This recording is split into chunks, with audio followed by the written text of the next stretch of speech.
salaamaaleykum dal leen ak jàmm ci Xarala Academy mbokk yi di seetaan Xarala Academy tey suñu rubrique weekend app dañ si ñëw ak benn application bu am solo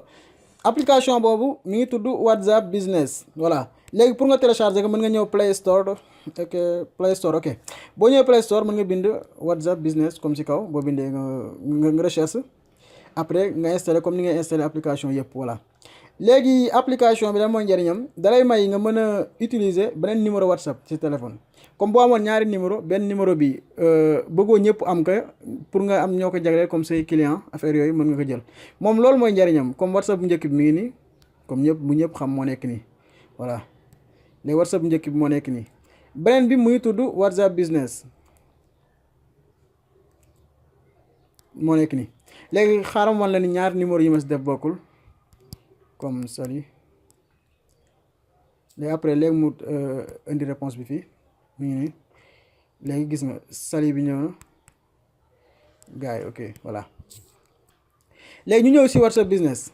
léegi WhatsApp business boo ko installé pare dugal si li nga si war a dugal ba pare léegi li tax moo am njariñ comme par exemple comme kii nii sama xarit la numéro moo nekk nii kii mën naa ko def client comme par exemple boo ñëwee bés bidon bi fii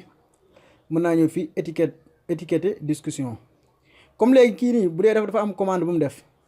wala dafa amee woon bor fay wala dara mën nga def fii wala nga def ko nouveau client wala tamit bu la neexee nga jël benn étiquette comme mën nga tudde ami voilà mu nekk sa benn ami noonu léegi nga jël ko mu nekk sa ami tamit mu nekk ami boo xamante ni tamit si client yi la boog nga def sauvegarde loolu dalay may comme par exemple bu nekkoon ni da ngay jëflante ak yeneen entreprise yu bëri wala yeneen gars ñoo xam ne dañ la war a livrer ay bagages comme doo sonn comme fële bu dee fee da ngay recherche di sonn mais bu dee bii da ngay ñëw rek fi bés fii nii ñëw fii étiquette léegi bu nee da nga am client mi ngi nii am nga benn client fii bu dee am na ku la commandé woon wala yow koo commandé woon ay bagages mi ngi nii bu dee tamit dafa am ku la war a fay mi ngi nii wala yëpp wala tamit yeneen yoo xamante ni yaa ko wutal sa bopp